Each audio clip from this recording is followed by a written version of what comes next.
PPC और production की activity, PPC and production की एक्टिविटी को ईआरपी से कैसे करें।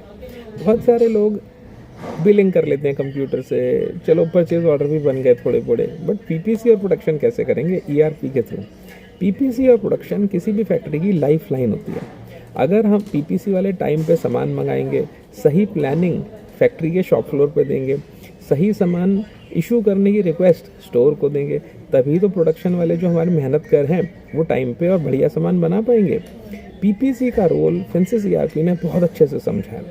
जैसे मैंने आपको बताया पिछले वीडियो में, दो तरह की कंपनियां होती हैं, schedule based and order based. दोनों ही केसेस में क्वांटिटी हमें पता होती है, जो शेड्यूल आ गया उसके हिसाब से हमें कितना सामान किस दिन बनाना है।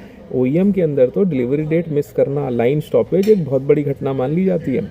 उसी तरह से जहाँ पर ऑर्डर टू ऑर्डर सप्लाई है वहाँ पर भी डिलीवरी डेट मिस होने से कस्टमर अनहैप्पीनेस एंड कस्टमर के ऑर्डर्स फ्यूचर में मिलने की संभावना खराब होती है। तो हम लोगों को पीपीसी का रोल समझना है। पीपीसी के लिए डेडिकेटेड पर्सन होने चाहिए जो टाइम पर ऑर्डर की डिलीवरी डेट को देखें। इसमें मार्केटिंग वालों का भी बहुत योगदान है कि वो डिलीवरी डेट सही डालें।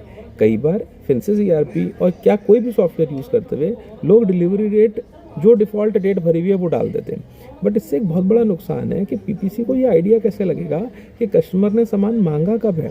अगर डिलीवरी डेट ही रॉन्ग है तो वो सामान बनेगा कब, वो सामान जाएगा कैसे, ट्रक कैसे बुलाएंगे।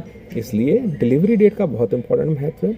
अगर कस्टमर डिलीवरी डेट बहुत एग्रेसिव दे रहा है, भाई कल दे दो, भाई कल तो सामान बन नहीं सकता। अगर आपके स्टॉक में सामान पड़ा है तो फिर भी पॉसिबिलिटी है कि वो सामान आप सप्लाई कर सकते हैं, बट जहाँ पर मैन्युफैक्चरिंग होनी है तो पीपीसी को भी टाइम चाहिए, प्रोडक्शन को भी टाइम चाहिए, क्वालिटी को भी टाइम चाहिए। इसलिए हमें अपने मार्केटिंग टीम को इंस्ट्रक्शन देनी है कि वो डिलीवरी डेट हमेशा सही दें। कस्टमर डिलीवरी डेट एक चीज़ होती है, आवर डिलीवरी डेट एक चीज़ होती है। पीपीसी मॉड्यूल फिंसिस का एक फैंटास्टिक मॉड्यूल है जिसके अंदर मशीन प्लानिंग होती है, ऑटोमेटिक इशू रिक्वेस्ट निकलती हैं, वो रिक्वेस्ट स्टोर में पहुंच जाती है, वो ही जो प्लानिंग है वो प्रोडक्शन को दिखाई देती है, प्रोडक्शन उसके अगेंस्ट सामान प्रोड्यूस करता है। तो आप ये देख पाते हैं कि जो प्लान वर्सेस एक्चुअल रिपोर्ट्स हैं जिसके थ्रू आप अपनी कंपनी की एफिशिएंसी निकाल सकते हैं। तो बेटर चीज़ है यही है, हम फिंसिस ईआरपी के इन मॉड्यूल्स को यूज़ कर अपनी प्रोसेसेस को systematic and easy to use बनाएं, जो आज हम यहाँ यूएई में करा के आए हैं।